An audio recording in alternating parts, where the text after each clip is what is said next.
The first time I met the Scottish adoption teen ambassadors, the hairs on the back of my neck literally stood up. Listening to them share their stories, I began to question a lot of things that up until then I'd accepted blindly. Since then, through my role as children's worker at Scottish Adoption, I've learned a lot by listening.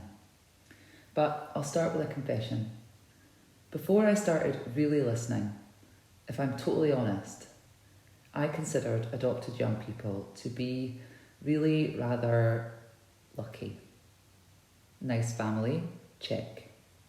Big house, check. Middle class future, check. But let's break that down. Lucky for what? Lucky that strangers made decisions that impacted on the rest of their life. Lucky that they've lost birth family, siblings, and parts of their identity. Now, I realise that our young people experience stigma and stereotypes all the time, and that they have little control over the stuff that people think they should feel grateful for. However, not all adopted young people feel the same about the hand that life has dealt them. Some don't want to be singled out as different and don't want to look back, while others feel that more should be done to represent their place under the care experience banner. Adopted young people tell me that seeing their experience as unique is important, but that adoption is not the sum of them. They say, see me for who I am first. See me as clever, kind, funny, and then if you must, adopted. Danny, who happens to be adopted, not adopted Danny. Adopted young people tell me that popular culture has done them zero favours.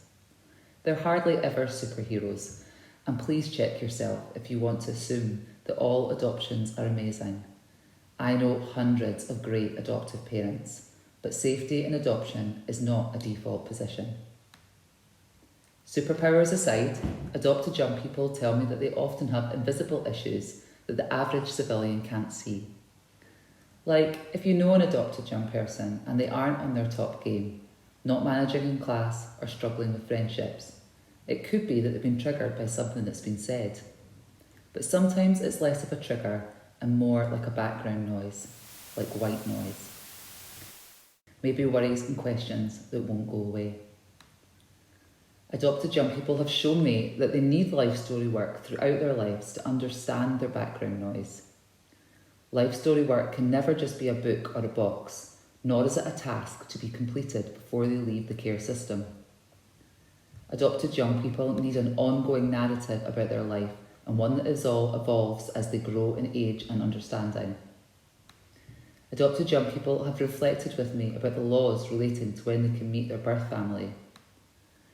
They've told me that there isn't a right time that fits everyone. 16 might feel late for some, and for others, exams and life stresses at age 16 mean that having that option then can feel incredibly overwhelming. I strongly believe in group work for adopted young people. When adopted young people talk, listen, and even challenge one another, you can see a fire in their eyes. Our young people tell me that group work helps them to make sense of their past. They tell me that listening to their peers also helps them to feel less alone. Our ambassadors believe that every adopted young person should have access to an adoption group and that the voice of the lived experience needs to be louder. 2 years after meeting our ambassadors, and I feel my ears are firmly open. On a daily basis, they challenge my thinking, help me create new work ideas, and I think they're a clear testament that adoption can have incredibly positive outcomes. They're clever, confident and inspiring, and it's a privilege to learn from them. Oh, and did I tell you?